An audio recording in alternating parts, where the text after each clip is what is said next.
Hello everyone. आप सब कैसे हैं? आप सबको मेरा प्रणाम। उम्मीद करता हूँ कि आप सब अच्छे से हैं, खैरियत से हैं, आप सब बढ़िया है, एकदम चंगे हैं और बिल्कुल बहाल तबीयत और स्वस्थ है। तो आज आप सबका ये बंदा शुभ्रजीत चक्रवर्ती आप सबके सामने एक अपकमिंग सिनेमा का ट्रेलर रिएक्शन पेश करने जा रहा है। तो ये सिनेमा जो है, इसको लेकर बहुत सारे लोग बेसब्री से इंतज़ार कर रहे हैं। 14 अगस्त ये सिनेमा रिलीज़ होने जा रहा है, वॉर 2 के साथ डायरेक्ट क्लैश कर रहा है। तो ये सिनेमा जो है मेनली तमिल सिनेमा है, लेकिन इस फिल्म को जो है पैन इंडियन रिलीज मिलने जा रहा है। लोकेश कनगराज जैसे डायरेक्टर, उनका सिनेमा है। तो आप सबको अच्छी तरह से मालूम चल ही गया होगा कि मैं कौन सी फिल्म की ट्रेलर रिएक्शन देने जा रहा हूँ। बिल्कुल सही समझा आपने, मैं रजनीकांत और लोकेश कनगराज का अपकमिंग सिनेमा कूली, उसका ट्रेलर रिएक्शन देने वाला हूँ। तो देखिए, उसके ट्रेलर को कल शाम 7 बजे के बाद रिलीज़ की गई और थोड़ा देर करके इस फिल्म का हिंदी वर्जन को भी रिलीज़ किया गया। मतलब ट्रेलर पहले तो तमिल वर्जन को रिलीज़ की गई, फिर थोड़ा सा देर करके हिंदी वर्जन को भी रिलीज़ की गई। तो देखिए, इस फिल्म में ठीक है बहुत सारे सुपरस्टार्स मौजूद हैं। साउथ के जो 4 तमाम फिल्म इंडस्ट्रीज़ है, हर एक इंडस्ट्री से कोई ना कोई बड़ा नाम इस फिल्म में शामिल है। साथ में बॉलीवुड से भी एक बड़ा नाम शामिल है। रजनीकांत तो इस फिल्म में लीड रोल प्ले कर ही रहे हैं, उनकी इंडस्ट्री से सत्याराज भी है, फिर श्रुति हासन तो है जो तेलुगु और तमिल इंडस्ट्री में वो एक्ट्रेस के तौर पर काम कर चुकी है, बॉलीवुड में भी। और कन्नाडा इंडस्ट्री से उपेंद्र है, मलयालम इंडस्ट्री से शोभिन शाहिर है, तेलुगु इंडस्ट्री से अक्किनेनी नागार्जुन राव है और बॉलीवुड से हमारे मिस्टर परफेक्शनिस्ट आमिर खान साहब भी है। तो इतना बड़ा स्टार कास्ट है इस फिल्म का, बहुत बड़ा बजट से बना हुआ है और इस फिल्म को रिसेंटली ए रेटिंग मिला है। यूए की जगह इसको एडल्ट यानी ए रेटिंग मिला है और इस फिल्म का रन टाइम 3 घंटे के आसपास है। 2 घंटा 50 मिनट का है, यानी 3 घंटे के आसपास है। अक्सर साउथ के फिल्मों का रन टाइम थोड़ा ज़्यादा होता ही है, 2.5 घंटे से तो ज़्यादा होता ही है। मतलब एवरेज रन टाइम उनका 2.5 घंटा कम से कम होता है। तो इस फिल्म का रन टाइम 2 घंटा 50 मिनट का, यानी करीबन 3 घंटे का तो है। तो इस फिल्म के ट्रेलर देखकर जितना समझ में आया है, इस फिल्म में गोल्ड स्मगलिंग का एक इम्पॉर्टेंट रोल है। इस फिल्म के जो टीज़र निकला, जो पोस्टर्स निकले हैं, वहाँ पर एक चीज़ साफ तौर पर नज़र आ रहा है, गोल्ड, सोना, उसके स्मगलिंग का, उसके तस्करी का एक बहुत बड़ा भूमिका है। और एक आध पोस्टर्स में तो गोल्डन वॉचेस की भी जिक्र हुई है। तो शायद गोल्डन वॉचेस का भी यहाँ पर स्मगलिंग होगा इस फिल्म में। नागार्जुना जो है वो पहली बार मेन विलेन के रोल में प्ले कर रहे हैं। इससे पहले उन्होंने कभी कोई नेगेटिव कैरेक्टर प्ले किया ही नहीं है। वो तेलुगु इंडस्ट्री के बड़े सुपरस्टार है, उन्होंने हमेशा हीरो के तौर पर काम किया, पहली बार वो विलेन के तौर पर काम कर रहे हैं। मेन विलेन उनका नाम है साइमन। तो पिछले साल उनका एक जो ग्लिम्स है, एक जो शूटिंग ग्लिम्स है, वो लीक हो गया था, जहाँ पर साफ तौर पर दिख रहा था कि वो सफ़ेद कोट सूट पहनकर हथौड़ा से किसी को मार रहे थे। और उस सीन का एक ग्लिम्स इस ट्रेलर में भी रखा गया है। और उनके राइट हैंड के तौर पर यहाँ दिखता है शोभिन शाहिर। तो नागार्जुना शोभिन शाहिर जो है एक डॉकयार्ड में, मतलब ये इलीगल धंधा चलाते हैं। नागार्जुना मेनली चलाते हैं इलीगल धंधा, शोभिन शाहिर उनका राइट हैंड है जो उनके लिए काम करता है। और यहाँ आमिर खान को भी हम एक ऐसे अवतार में देखते हैं, हमने पहले आमिर खान को ऐसे कभी देखा ही नहीं है। मतलब यहाँ आमिर खान एकदम out and out negative character में दिखाई देंगे। उनका एक केमियो है, मतलब उसका ड्यूरेशन, उसका रोल ड्यूरेशन बहुत ज़्यादा नहीं है, बहुत कम ही है, क्योंकि एक केमियो है। लेकिन उसी केमियो में आमिर खान एक नेगेटिव रोल पे दिखाई दे रहे हैं। 2 हाथों से जिस तरह से वो बंदूक चलाते हुए नजर आते हैं, वो भी नागार्जुना का एक खास आदमी है इस फिल्म में, ये बात साफ जाहिर होता है। तो जितना ट्रेलर आगे बढ़ता है हमें मालूम चलता है कि रजनीकांत का एक बहुत बड़ा अतीत जुड़ा है इसी गोल्ड स्मगलिंग से। तो नागार्जुना का इस डॉकयार्ड में बहुत सारे कूली काम करते हैं। इस फिल्म का नाम भी तो है कूली और हिंदी में इसका नाम है मजदूर। तो उन कूली में से एक कूली रजनीकांत भी थे। वो भी इसी डॉकयार्ड पे पहले काम करते थे। इसी गोल्ड स्मगलिंग बिजनेस के साथ उनका एक गहरा संबंध हुआ करता था। और उपेंद्र वो भी एक कूली के तौर पर यहाँ दिखाई देते हैं। तो उपेंद्र का उनका भी एक छोटा सा केमियो है, लेकिन पॉजिटिव रोल है उनका, और वो शायद रजनीकांत के दोस्त के रोल पे दिखाई देंगे, क्योंकि उपेंद्र का जो ग्लिम्स हमें दिखाई दे रहा है देखकर लग रहा है कि काफ़ी साल पहले का है, क्योंकि जिस तरह का कपड़ा उपेंद्र ने पहन रखा है और जिस तरह का मतलब सीन है देखकर लग रहा है कि बहुत मतलब पुराने समय का एक विंटेज वाइब्स दे रहा है। पुराने समय का विंटेज वाइब्स उपेंद्र के अपीयरेंस से नज़र आ रहा है। तो शायद 30 साल पहले ये रजनीकांत के साथ उसी डॉकयार्ड में काम करते थे। तो अब रजनीकांत का एक जिगरी दोस्त हुआ करता था।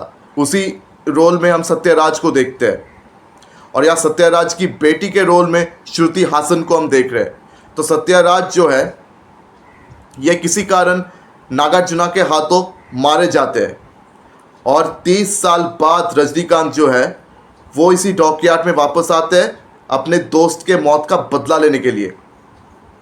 और नागार्जुना ने शायद सत्यराज को मारा है किसी कारण से। शायद सत्यराज जो है वो नागार्जुना का ये स्मगलिंग बिजनेस को हमेशा हमेशा के लिए बंद करने की कोशिश में थे। वो चाहते थे कि नागार्जुना का ये गोल्ड बिजनेस हमेशा के लिए बंद हो जाए। ये लीगल बिजनेस को शायद वो बंद करना चाहते थे, उसी चक्कर में मारे गए। और रजनीकांत जो है अपने दोस्त की मौत का बदला लेने के लिए वो डायरेक्टली नागार्जुना से भिड़ते हैं। तो रजनीकांत का रोल देखकर एक चीज़ तो साफ जाहिर होता है कि उनका एक पुराना फिल्म था बादशाह, और अमिताभ बच्चन का एक फिल्म था 91 में, उसका नाम था हम। और वेरी कोइंसिडेंटली बादशाह और हम दोनों सिनेमा में रजनीकांत का इंपॉर्टेंट रोल था। बादशाह में तो रजनीकांत टाइटलर रोल प्ले कर रहे थे, और हम में भी रजनीकांत अमिताभ बच्चन के भाई के रोल में थे। आपको तो याद ही होगा, हम में गोविंदा और रजनीकांत दोनों अमिताभ बच्चन के भाई थे। अमिताभ बच्चन का मेन रोल था। तो इन दोनों फिल्मों का इंस्पिरेशन कूली से साफ तौर पर हमें नज़र आ रहा है। इंस्पिरेशन साफ तौर पर नज़र आ रहा है। शायद रजनीकांत के बादशाह और अमिताभ बच्चन के हम को एक ट्रिब्यूट दिया गया है इसी फिल्म में। तो अब देखना ये बाकी है कि लोकेश कनगराज इस स्टोरी में नया क्या ऐड करते हैं, इस स्टोरी में हमें नया क्या देखने को मिलता है। लेकिन हाँ, इस ट्रेलर के कुछ पॉजिटिव पॉइंट्स भी है और कुछ नेगेटिव पॉइंट्स भी है। तो पहले पॉजिटिव पॉइंट्स में आते हैं। तो इस फिल्म में सारे सुपरस्टार्स को बहुत बढ़िया तरीके से प्रेजेंट किया गया है। अक्किनेनी नागार्जुना ये पहली बार नेगेटिव रोल पे नज़र आ रहे हैं, तो उनका प्रेजेंटेशन बहुत बढ़िया है, इस बात पर कोई शक नहीं है। हाँ, उनका प्रेजेंटेशन देखकर थोड़ा सा रोलेक्स का हमें याद आता है, ये अलग बात है, लेकिन फिर भी उनका प्रेजेंटेशन बहुत बढ़िया रहा है। और आमिर खान का प्रेजेंटेशन भी बहुत बढ़िया था, और बाकी स्टार्स को भी अच्छी तरीके से वो प्रेजेंट करते हुए नजर आते हैं। तो लोकेश कनगराज अपने स्टार्स को किस तरह प्रेजेंट करना चाहिए ये बात उनको अच्छी तरह से मालूम है। और लोकेश कनगराज जो है ये मतलब टेक्निकली बहुत सॉलिड है, ठीक है। टेक्निकलिटी में लोकेश कनगराज बहुत ही सॉलिड है टेक्निकल वर्क्स में, चाहे वो कैमरा वर्क्स हो, खास करके रोबोटिक शॉट्स को ये लोकेश साहब जो है बहुत बढ़िया तरीके से इस्तेमाल करते हैं। उनके मतलब अलग अलग फिल्मों में अलग अलग कलर टोन का इस्तेमाल होता है, तो वो कलर टोन को बहुत अच्छी तरीके से इस्तेमाल करना जानते हैं। तो टेक्निकल एस्पेक्ट्स में कोई कमी नहीं रहता, हमेशा कुछ ना कुछ नया रहता है टेक्निकल एस्पेक्ट्स में, इस बात पर कोई शक नहीं है। तो ये भी एक बहुत बड़ा पॉजिटिव पॉइंट है इस फिल्म के ट्रेलर में। और इस फिल्म के जो दो गाने हमने सुने हैं, मैंने 2 गाना मैंने सुना है मेनली। एक तो है मोनिका और दूसरा है चिकिटू वाइब, और भी 2-3 गाने रिलीज़ हुए। तो सबसे अच्छा मुझे मोनिका और चिकिटू वाइब लगा था। अनिरुद्ध रविचंद्रन वो बहुत बढ़िया म्यूज़िक देते हैं, लेकिन अब वहीं से शुरू होता है नेगेटिव पॉइंट्स। तो पहला नेगेटिव पॉइंट अनिरुद्ध रविचंद्रन का जो इस फिल्म में बीजीएम है, ये बीजीएम जो है विक्रम की बीजीएम से बहुत ज़्यादा मिलता जुलता है। विक्रम का जो बीजीएम था द ईगल इज कमिंग, उस ईगल इज कमिंग बीजीएम से कूली का ये बीजीएम बहुत हद तक मिलता जुल रहा है। मतलब जो बीजीएम कूली का ट्रेलर में सुनने को मिल रहा है, तो वो विक्रम की ईगल इज कमिंग से वो गाना बहुत मिलता जुलता है। और दूसरा, विक्रम के ट्रेलर प्रेजेंटेशन के साथ कूली का ये ट्रेलर प्रेजेंटेशन, इसमें भी बहुत सिमिलरिटीज़ नज़र आ रहा है। ये बात साफ तौर पर दिख रहा है। तो लोकेश कनगराज जो है वो थोड़े से रिपीटेटिव या नज़र आ रहे हैं। और एक और नेगेटिव बात है लोकेश कनगराज को लेकर। देखिए, वो खुद बेहतरीन डायरेक्टर है लोकेश कनगराज, ठीक है, बेहतरीन डायरेक्टर है। उनका मानागरम, कैती, विक्रम, ये तीनों सिनेमा मेरा बहुत ही पसंदीदा फिल्म है। मानागरम उनका मतलब बेस्ट फिल्म है। तो इसी फिल्म से लोकेश कनगराज ने अपना करियर की शुरुआत किया था। बहुत मतलब बढ़िया फिल्म था वो। उसके बाद कैथी और विक्रम, ये दोनों भी बहुत बढ़िया फिल्म था। लेकिन जब से लोकेश कनगराज ने बड़े बड़े सुपरस्टार्स के साथ काम करना शुरू किया है, उनका क्वालिटी कंप्रोमाइज होते हुए नज़र आया है। पहले विजय के साथ मास्टर और लियो में, जब विजय के साथ उन्होंने मास्टर और लियो में काम किया, बहुत ही क्लियर पता चल गया था कि क्वालिटी में कंप्रोमाइज़ हुआ है।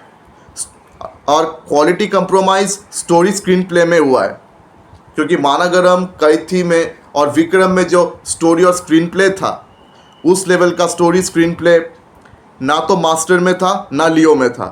और मैं 100% श्योर हूँ कि कूली का जो स्टोरी स्क्रीन प्ले है वो भी मतलब उतना अच्छा नहीं होने वाला, वो भी कंप्रोमाइज्ड है।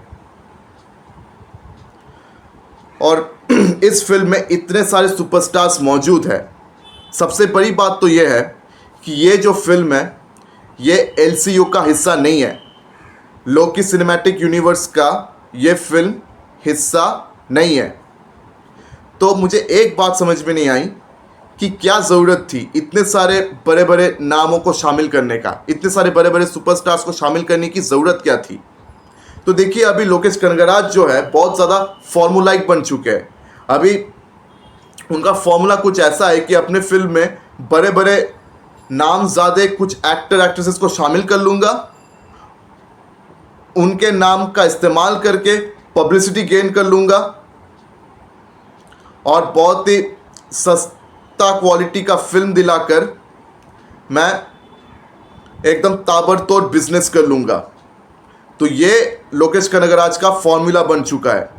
लियो में भी हमने बहुत सारे इंडस्ट्री से बहुत सारे एक्टर्स को हमने देखा था उस फिल्म में, लेकिन विजय के अलावा बाकी जितने भी एक्टर एक्ट्रेसेस थे लियो में, किसी को भी प्रॉपर स्पेस नहीं मिला था, किसी का प्रॉपरली इस्तेमाल नहीं हुआ था। विक्रम में कमल हासन के अलावा फहद फासिल और विजय सेतुपति थे, लेकिन उनका इस्तेमाल बहुत बढ़िया तरीके से हुआ था। तो लोकेश कनगराज का आखिरी जो अच्छा फिल्म था वो था विक्रम, मेरे ख्याल से। उससे पहले मास्टर और उसके बाद ये लियो, दोनों बहुत ही घटिया फिल्म लगी थी मेरे नज़र में। तो कूली भी एक एवरेज फिल्म या घटिया फिल्म साबित हो सकता है, क्योंकि देखिए इतने सारे सुपरस्टार्स को मतलब स्पेस देना नामुमकिन है, लगभग नामुमकिन ही है। और इस फिल्म का जो रनिंग टाइम है वो 3 घंटे के आसपास है, 2 घंटा 50 मिनट का रन टाइम है। और इस फिल्म को ऑलरेडी ए रेटिंग मिला हुआ है।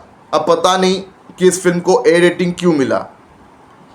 अब शायद इस फिल्म में बहुत वायलेंस होगा। अब इतना क्या वायलेंस है जिसके कारण इस फिल्म को यूए की जगह ए रेटिंग मिला है, ये तो इस फिल्म को देखने के बाद ही पता लगेगा। तो बॉस, मुझे इस फिल्म से बहुत ज़्यादा उम्मीद नहीं है। हाँ, आप में से बहुत सारे ऐसे हो, अब बहुत सारे लोग ऐसे हो आप में से जो रजनीकांत के डाई हार्ट फैन हैं। आपको शायद ये बात बुरा लगेगा, लेकिन मुझे इस फिल्म से कोई बहुत ख़ास उम्मीद नहीं है। मुझे पहले से ही डर लगा हुआ है कि ये फिल्म जो है इसका भी क्वालिटी कंप्रोमाइज़ ऑलरेडी हो चुका है। इतने सारे सुपरस्टार्स को लेकर लोकेश कनगराज ने इसकी क्वालिटी को भी ऑलरेडी कंप्रोमाइज़ कर ही दिया है। तो लेट्स सी, अब फिल्म देखने के बाद मेरा इरादा बदलता है कि नहीं। 14 अगस्त से पहले तो कुछ पता लगेगा नहीं। अब देखते हैं कि लोकेश कनगराज क्या कमाल करते हैं। तो ट्रेलर जो है लोकेश कनगराज के लेवल पे मुझे अच्छा लगा नहीं है, एक एवरेज ट्रेलर साबित होता है। हाँ, इस ट्रेलर में एक और पॉजिटिव पॉइंट है जो मैं मेंशन करना भूल गया था, वो ये है कि इस ट्रेलर में पूरी कहानी को अभी तक रिवील नहीं किया गया। ठीक है, तो ये एक और पॉजिटिव पॉइंट भी है। अब देखते हैं नया क्या देखने को मिलता है। तो आप सबकी क्या उम्मीद है इस ट्रेलर से, और आप लोग कितने एक्साइटेड हो इस फिल्म के लिए? क्या आप लोग इस फिल्म को थिएटर्स में देखेंगे? और आपको कैसा लगा ये ट्रेलर? आपकी क्या क्या उम्मीदें हैं इस फिल्म को लेकर? आप मुझे कमेंट सेक्शन में आके ज़रूर बताइए। और अगर मेरी वीडियो आप सबको पसंद आई हो तो मेरी वीडियो को लाइक कीजिए, शेयर कीजिए, और ज़्यादा से ज़्यादा मतलब मेरे वीडियो को सब्सक्राइब करना बिल्कुल भी मत भूलिए। तो आज आप सबसे विदा लेता हूँ, फिर आपसे मुलाकात होगी अगले वीडियो में। तब तक के लिए धन्यवाद।